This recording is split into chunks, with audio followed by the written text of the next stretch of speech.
Welcome to the Anxiety Coaches Podcast, a relaxing and informative show where we explore anxiety, panic, and PTSD, sharing how you can overcome them for life.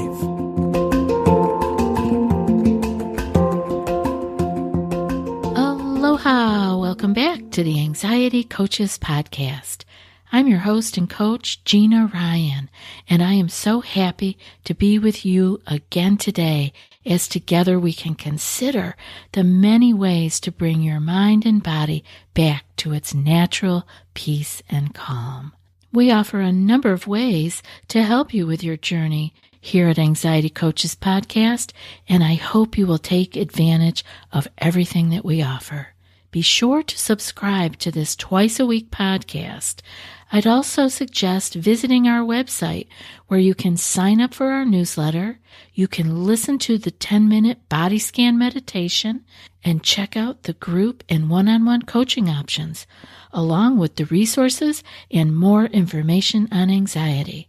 Go to anxietycoachespodcast.com and check all that out today. In today's episode, I want to share with you some wise words I had in an email I got from my friend Steve Ozanich. He was on an earlier podcast, and I will have a link to that podcast in the show notes for you, or you can look it up. It will have his name, Steve Ozanich, in the title. I don't have the number right in front of me. And I wanted to share with you some of his wisdom. Of course, he's talking about TMS, which is the mind-body syndrome, and that is the pain that doesn't have an organic or traumatic reason. And people are healing that by understanding their own thoughts and what they're thinking about their pain and so forth. And Steve's book, in case you are interested in reading that, is The Great Pain Deception. Again, those links will be in the show notes. But I got an email and it was talking about living in your head too much. So although he's talking about TMS and Dr. Sarno's work, what we are also knowing from what Dr. Sarno's work was that he considered anxiety to be a part of TMS. So we're all in kind of like the same family of our mind causing us to have these feelings, sensations, thoughts, and so forth. So let's see what it was that I was reading here that I wanted to share with you. Living too much in your head. Steve went on to say here that the type T, this is a common TMSer, is an intellect. Thinking has replaced feeling for them. So they become thinkers, so they can't be hurt further by their emotions. Thinking has become their method of coping with fear, anxiety, anger, avoiding deep heartache. Steve says the brilliant Swiss psychiatrist Carl Jung stated that nothing inhibits feeling like thinking. Thinking blocks the dreaded emotional experience, and so it happens that people in pain are living their lives in their head. The body matters in life, so healing must include becoming more physical and living with less negative chatter. Well, if you have anxiety, you know what negative chatter is. It is really quite loud, and it is always seeming to be there. And if there isn't something new to think about, it's okay. We can ruminate. We can throw the same thoughts over and over and over again. I'll just read a little bit more here about what Steve was saying. With each passing day, the TMSer, or I would say the person with anxiety, sees her dreams go by, living her life in her head, thinking versus doing. It's called what if thinking. What if? What if? What if? The sufferer gets caught in a procrastination loop by living each negative scenario in her mind, repeatedly running through all that could go wrong until she can eventually come to a rational reason as to never try. This is the opposite of mindfulness. A common thinking set that I've seen, Steve says, is, what if I can't heal? What if I can't be in a relationship because of my symptoms? What if I have a serious disease? What if I'm too psychologically messed up? What if I don't get the job because of my pain? Or I would add my anxiety. So as we can see here that we're really talking about the same thing. It is this thinking, this living in the head, and repeatedly running through what could go wrong. And we have this very same questions. I hear it all the time. What if I can't heal? What if I'm the one who can't get better?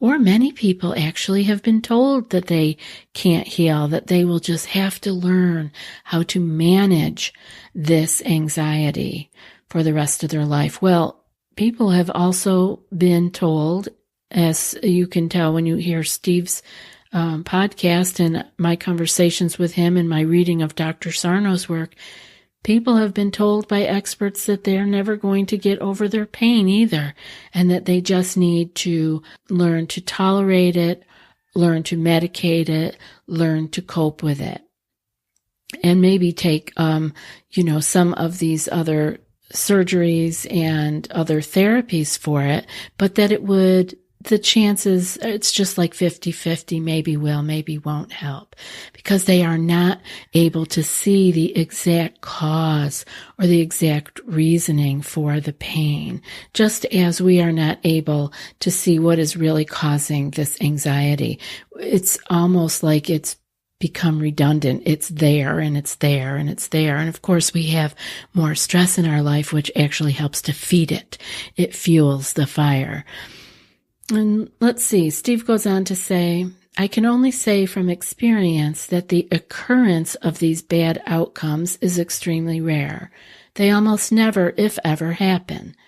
But when told that these things are possible, the response is usually, like Lloyd Christmas in Dumb or Dumber, so you saying there's a chance?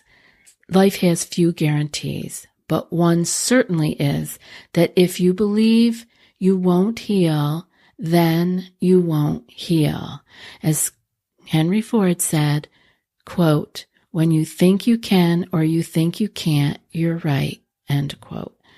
When people want to heal and they're finally ready to heal, they will begin to become more active with their body and less actively negative in their head. So I want to stop there because I want to talk about that. Whether you think you can or you think you can't, you're right. And our mind is the problem here. We have stress from the outside and we are going to continue to have stress from the outside. But what is our interpretation of this stress, or in the TMS case here, pain that Steve was talking about? What is the good of interpreting it negatively? Now, we may have been told, negative things about it, and so we may be discouraged, but let's keep hope alive, because the way that I have been seeing it is many, many, many people heal all kinds of things. And so you have to believe that if one can do it, you can also. Now, that doesn't mean it happens overnight. It may mean many things that you have to let go of in your life that have been causing you to stay negative or to be in the way of your healing. But we want to do what he says here, begin to become more active with your body and less actively negative in your head. And we know with anxiety too that we become better off when we are active in our body. Most people do better when they have had some form of exercise added to their regime, unless you are one of the cases that have been over-exercising and exercise has become a new stress in your life. That's a different case. For most people, they are bogged down with life and responsibilities and to-dos, and they are not being active in their body. And also because they are afraid. Many are afraid of raising the heart rate because that makes them feel that they will trigger a panic attack or at least an anxiety full-blown day, and they can feel overwhelmed by that.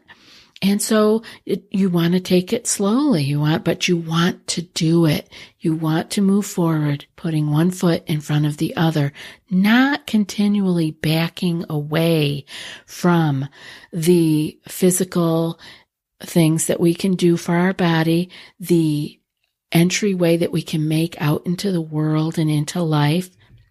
This doesn't mean that you need to become a public speaker. It means that you need to do the things that you are yearning to do and that you have wanted to do. We have a big spectrum that all of us fall on between introvert and extrovert, and we don't all enjoy or seek the same types of things in our lives, but only you know what you're being held back from. And that's where we become very honest with ourselves. It's where we become painfully honest with ourselves by saying, this is what I want, but my anxiety, my fear, my stress levels are holding me back from doing it. So where can we get some help with this? You want to talk to somebody about it? Fine. You need to be talking to somebody about it. And that can be if you're in a 12-step group, it can be your sponsor. It can be someone from your, church, someone in the clergy. It can be your coach, your therapist, your friend.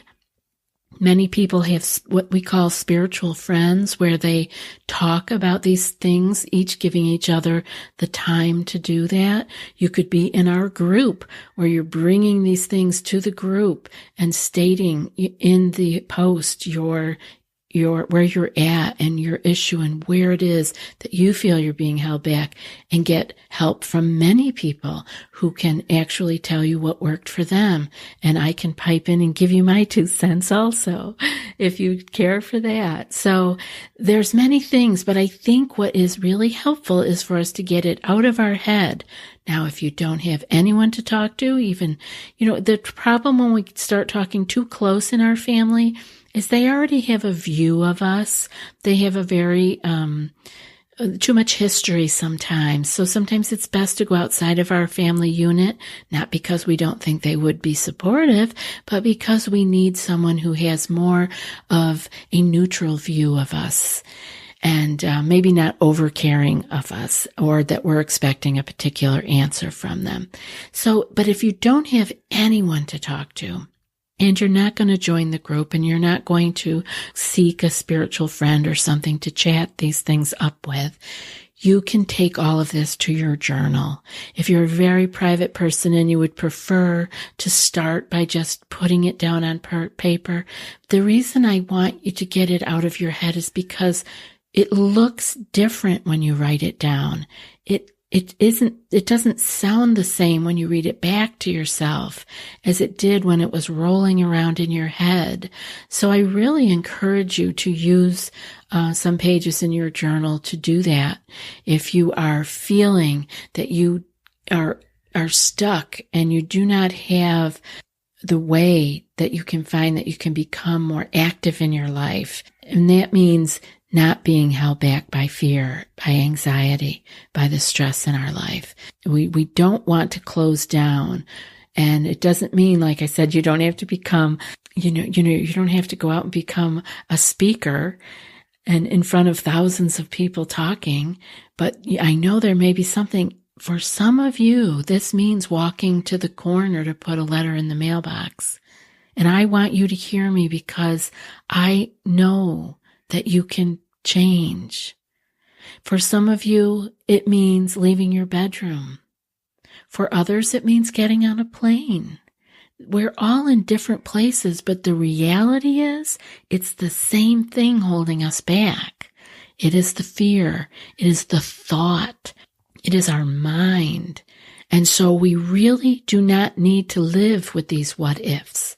We don't need to think that we're the one that can't heal. All of that can change, and we want to get out of our heads and start moving in the world, whether that means painting, on a canvas or painting your bedroom wall. Do something, have some movement and a little less thinking. Change the scenarios in your head to visions of light and slow your negative mental clutter and chatter. And I'm telling you, one of the things I want to mention here, and we'll do a whole podcast on this, clutter in your physical life is also clutter in your mind. We carry that stuff around with us. So, along with needing to move your physical body more, why not declutter? Clean out a closet. I know some of you have been doing that. And I know that some of you did it so well that you're actually living very simplified lives now. So this is all possible. Not only do you start moving your body, but you get rid of your clutter. And when you get rid of your clutter, you get rid of some of the mind chatter because we carry that clutter around with us. So as you can see, it's like a domino effect when we just start moving out into the world and get more involved in your life, and you will be able to find that harmony, much more harmony in your life.